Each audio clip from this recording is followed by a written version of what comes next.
I'm 42, I love my kids, I love dinosaurs, and I love superheroes. And for my work, I help climate engineers share their ideas about how to solve climate change. I'll be honest, it's a bit like trying to get pandas to mate.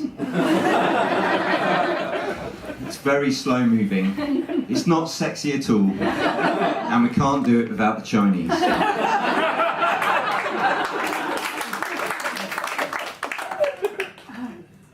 I also love happy endings. So as you can imagine, working in climate change, it's a bit like I'm the turkey that votes for Christmas.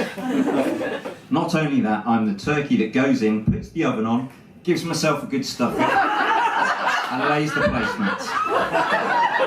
But I'm convinced that there is a happy ending for climate change out there. And when it happens, we'll all have clean air to breathe, we'll live in happy cities, and there'll be thousands of engineers with lots of little baby pandas. The engineers I work with, they all hero worship Elon Musk. Now, Elon's having a bit of a midlife crisis at the moment. Some people buy Porsches, climate engineers, they buy Bromptons. Elon is buying space rockets because he's a real-life Iron Man. Iron Man, a bit like my favourite superheroes, is flawed.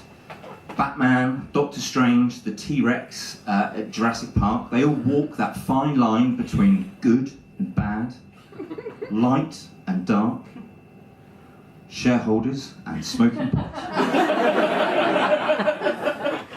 I used to love going to the cinema to watch superhero movies. It used to be straightforward. You got your ticket, you got your seat, you got your popcorn, you got your happy ending, and you left. Not anymore. Now you have to wait for 5 minutes for the kind of sequel teaser trailer thing to appear. And it's a bit like being at a football match. Real fans don't leave before the end of the full 90. So I'm there, I'm stuck, I'm trapped, and I can feel my happy ending life force drain out of me as I watch these credits. Second, camera assistant, Tom Yapple. Second, carpenter assistant, Dick Stubbard. 670-second digital shading assistant, Harry Wong. I just don't need to know about every Tom, Dick and Harry. And then we get there, finally, to the conversation between the space wizard and the Norse god about some magic stones that may or may not have some importance in the future. It's not for me. I find it very stressful. And I realise it's a first world problem, so I've been on a mindfulness course. But I find as soon as those thoughts empty out of my head, new ones just come rushing straight in. I daydream about fighting climate crime with a sidekick called Dave. He's an iguanodon. I call him Iguana Dave. Now, iguanodons were found on the ridge of the South Downs above my house, just outside of Lewes.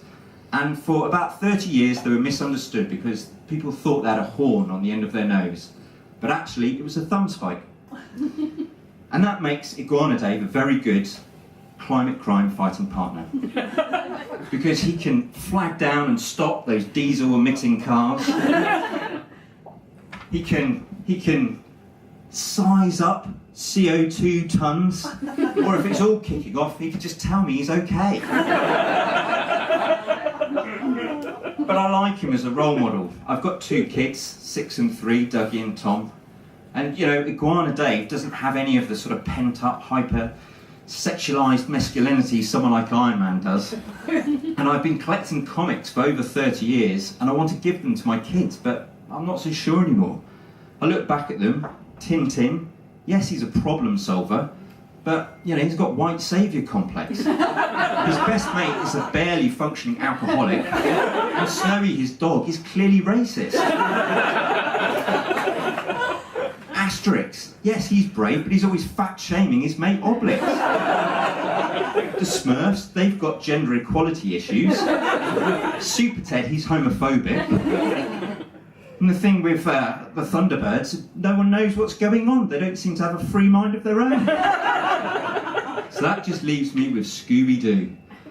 And at least Scooby-Doo can teach my kids that if nothing else, the baddie is normally the greedy, rich, white guy. In fact, if I was to ask my 6-year-old Dougie to solve the mysteries of climate change, he'd say to me, "Dad, it's easy. It's the greedy, rich, white guy. Elon. You know, the one that's building space rockets. Because he's got to leave the Earth because he knows we've solved climate change, and he's a lizard. Yeah, of course, it's obvious." Hang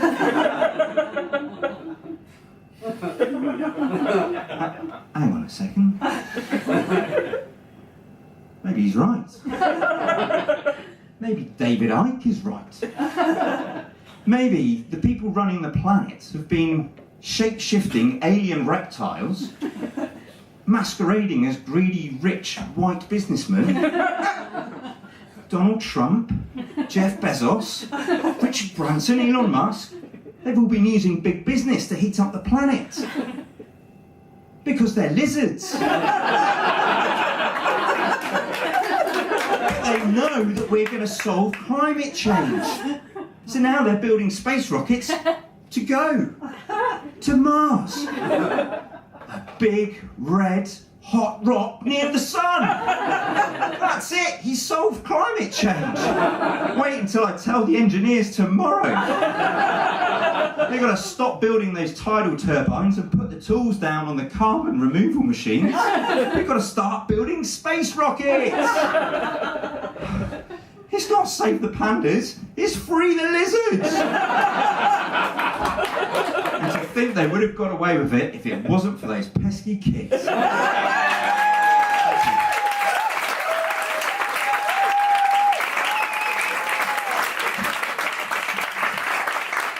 Hi, Paddington!